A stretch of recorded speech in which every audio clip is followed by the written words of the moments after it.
Today, we are going to learn how to draw hands in an easy way. I've always found drawing hands so hard until I realized there are only 5 things I needed to focus on to be able to achieve quick and amazing results. But first, why it is really important to learn how to draw hands in the first place?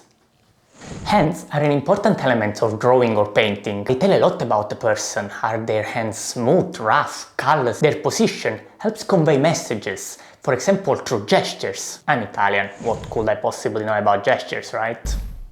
Drawing hands is notoriously difficult. Can you tell me why? Write down in the comments what is that you struggle the most with. I won't tell anyone, I promise. For me, hands are difficult because fingers are difficult. They move independently. They are different lengths. They don't bend all the same way on a straight line. There are tons of amazing videos online on the anatomy and structure of the hand. These 5 points are not about that. These points are meant to guide you and help you focusing on the most important elements. So to make our life easier when drawing hands. Okay, number 1. The hand comes out of the wrist at a lower level, like there is a little step to consider. And the wrist section is more of a square than a circle. While the pinky side of the hand forms almost a continuous line with the wrist and arm, the thumb side comes out from the wrist at an angle forming like an L shape. Point number 2. Fingers are not perfectly straight. Each finger has a slight curvature. At the end they are just little bones with little joints. So don't draw them straight like sausages. The bottom part of the hand is longer than the top part. So fingers appear longer when seen from the top, and when drawing them, they assume different proportions. When seen from the bottom, fingers appear split in thirds. Seen from the top, fingers have that middle joint splitting the finger in half from the knuckle, and then the second joint a bit after the middle point. This characteristic of the hand is also what creates this webbing like duck feet, visible from the top. When drawing the hand, don't forget to put them in and to extend the fingers past them. For the same reason, when the hand bends, it will bend at the knuckles from the top and a bit before the hand of your palm seen from the bottom, basically before the area where we get those nasty calluses. That was point number 3. Point number 4. Muscles. Important muscles to pay attention to are here, here, here, and here. When the hand contracts and relaxes, they bulge or extend. Put them in your drawings.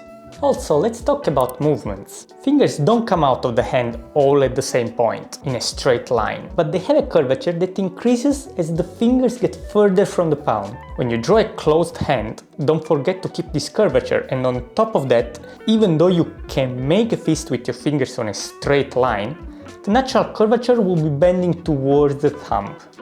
Let's draw a couple of hands following these tips. To begin, take a few photos of your hands in different poses near a window so to have areas in light and areas in shadow. We are going to use them as references for our drawings. I like to use charcoal as well as pencil for my drawings as it helps me achieve better shading. I really love charcoal. They say it's a perfect mix between painting and drawing.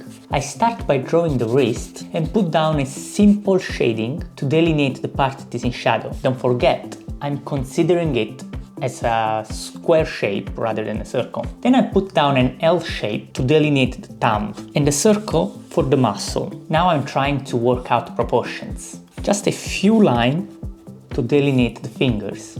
Remember, fingers don't come out at a straight line from your palm. So I put down a curve to help me with the placement and the length of the fingers.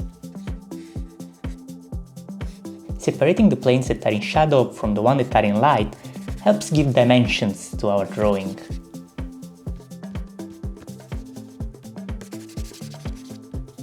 And then it just needs a few extra touches.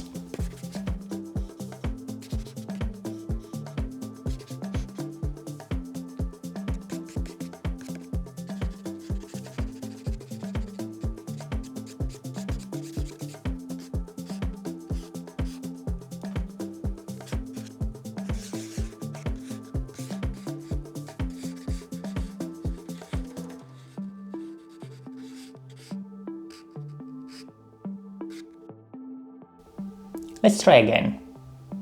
Sorry for the little break, I just wanted to let you know that I'll be posting a longer video on my Patreon where I'll go over more and different hand poses. So if you're interested in learning more, just check it out. Thank you. Again, I start from the wrist by drawing it with a rectangular section. This helps me moving on to the hand, as I already have a plane separation to follow. I then start to work out proportions,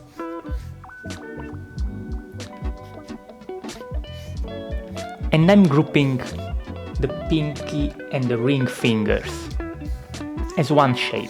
As a bonus tip for drawing and painting the hands, try and simplify your hands by grouping 2 or 3 fingers of the hand together. This actually happens a lot in real life, as fingers almost never move completely independently one another. I put down a circle for the muscle group near the thumb, and then I proceed by adding shadows to the planes not hit by the light.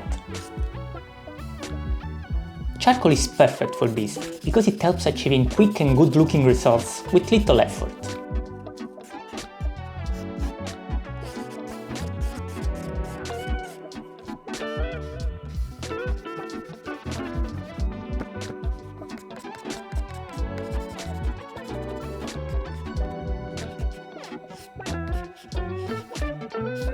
Then I use a charcoal pencil for the little details at the end.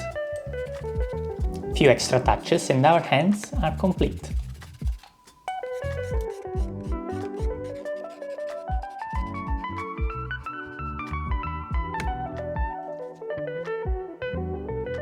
Well, I hope you enjoyed this video and found it useful. See you at the next one.